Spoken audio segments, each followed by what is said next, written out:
নবী আলাইহিসসালাতু ওয়াসসালামকে জিজ্ঞাসা করা হয়েছিল, মানুষকে সবচেয়ে বেশি জাহান্নামে নিয়ে যাবে কোন জিনিসই?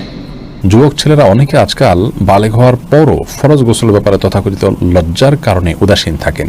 অনেকে এমত অবস্থায় সালাত আদায় করেন। এ বিষয়ে কিছু বলবেন কি? 3 দিন গোসল না করলে কি গোসল ফরজ হয়? চলুন তাহলে আর বিলম্ব না করে আমরা ইতিমধ্যে যে সমস্ত প্রশ্ন পেয়েছি সেগুলোর উত্তর দেওয়ার পালায় প্রবেশ করি। 3 দিন গোসল না করলে কি গোসল ফরজ হয়? না, 3 দিন গোসল না করলে গোসল ফরজ হয় এমন কোনো কথা নেই।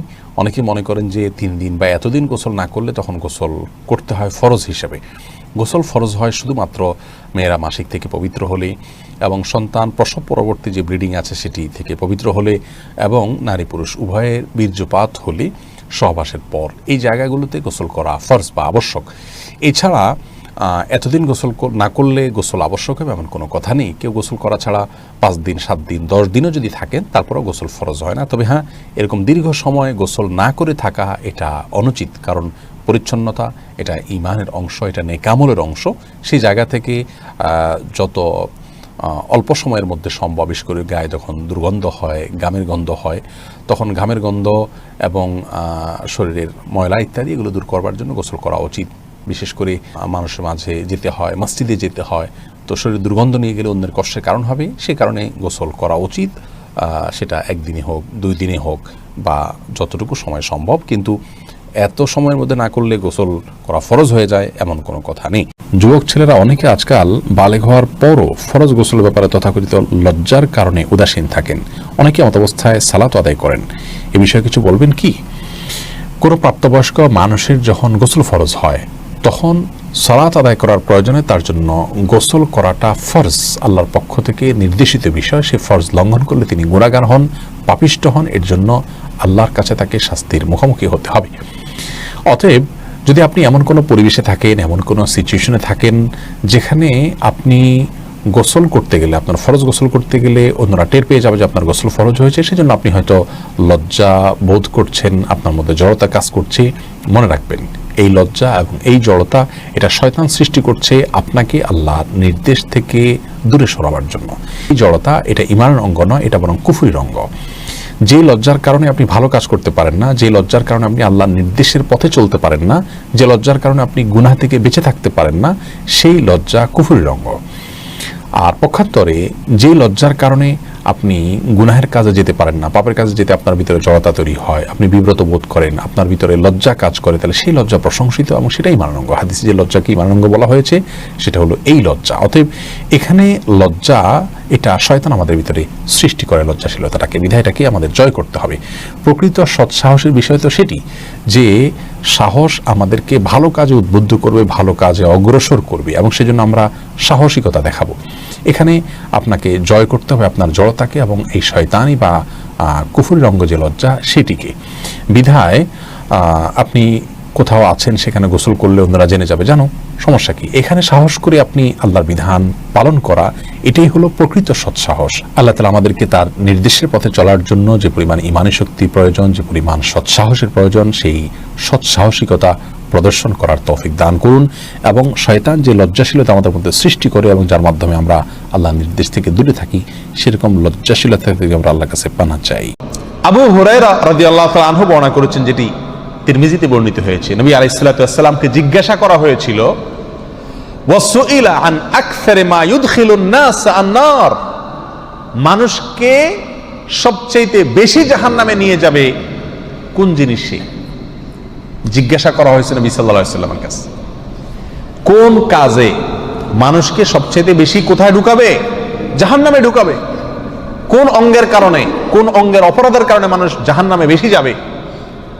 নবী সাল্লাল্লাহু আলাইহি ওয়াসাল্লাম ইরশাদ করেছেন, আল ফামু ওয়াল ফারাজ, 2টি অঙ্গ ভাই, এক হলো মুখ আর এক হলো লজ্জাস্থান।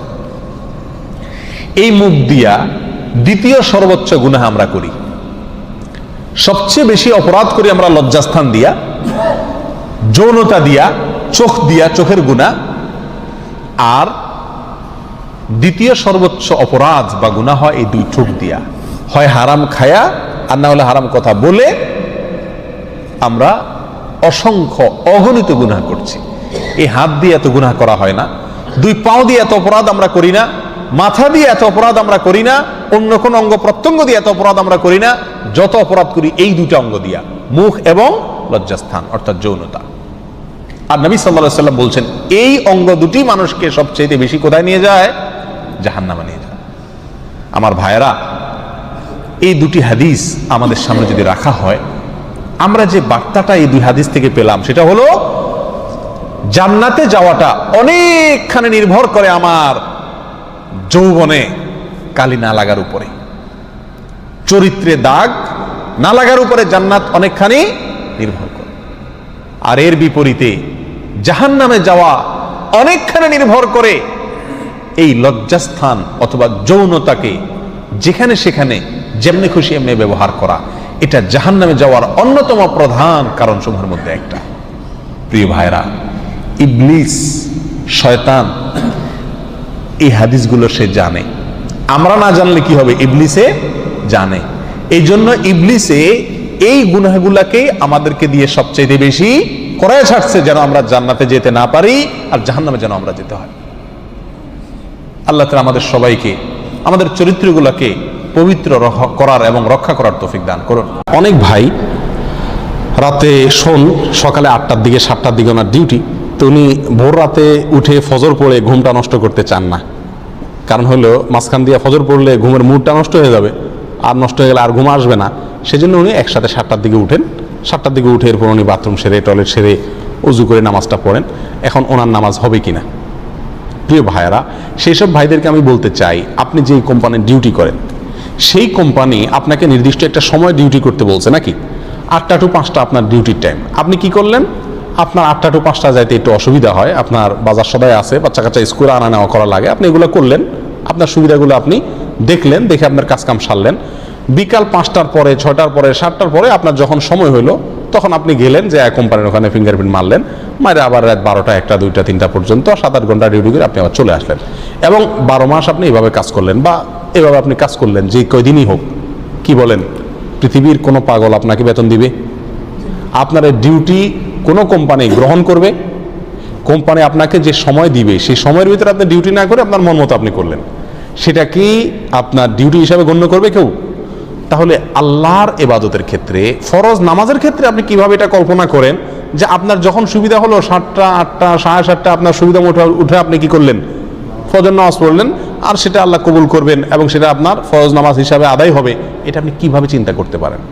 কোশ্চিন কালেও এতে আপনার সালাতের যে দায়িত্ব সেটা পালন করা হবে না।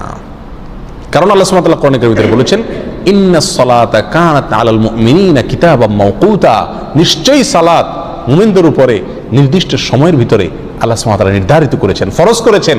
অতএব নির্দিষ্ট সময়ের ভিতরেই পড়তে হবে, তার আগে পড়ে না। আপনার কাছে ঘুমটা বড়, আরামটা বড়, রেস্টটা বড়, নাকি ফজরের নামাজ বড়? এটা তো বিরাট বড় প্রশ্ন। এটা তো বিরাট বড় প্রশ্ন। আপনি উঠতে পারেন না, ঘুম ভাঙে না, এটা কোনো যুক্তি না। অ্যালার্মিংয়ের যে সিস্টেম আজকের যুগে আছে, আপনার ঘুম ভাঙে না, আপনি উঠতে পারেন না, এটা হতে পারে মাসে 2 মাসে একদিন, কিন্তু নিয়মিত এটা হতে পারে না। আপনার ডিউটির সময় তো আপনি এই কথা বলেন না যে আমি উঠতে পারি না, আমি চেতন পাই না, সেটা তো বলেন না। অতএব প্রিয় ভাইরা, কোনো মুমিনের জন্য এই 7টা 8টা বাজে উঠে ফজর নামাজ পড়ার কোনো অনুমতি শরীয়তে নাই। যদি এরকম করেন তিনি, তাহলে ডিউটি, কোম্পানির ডিউটি, যে শিফটে তার ডিউটি ঠিক করা আছে সেই শিফটে না করে মন মতো শিফটে ডিউটি করে আসলে যেরকম সে বেতন পাবে না, আল্লাহর কাছেও দায় মুক্তি পাবে না ওই ব্যক্তি যে ব্যক্তি ফজর নামাজ ঘুম থেকে ওঠার পরে সুবিধা মতো পড়ে তারপর ডিউটিতে যায়।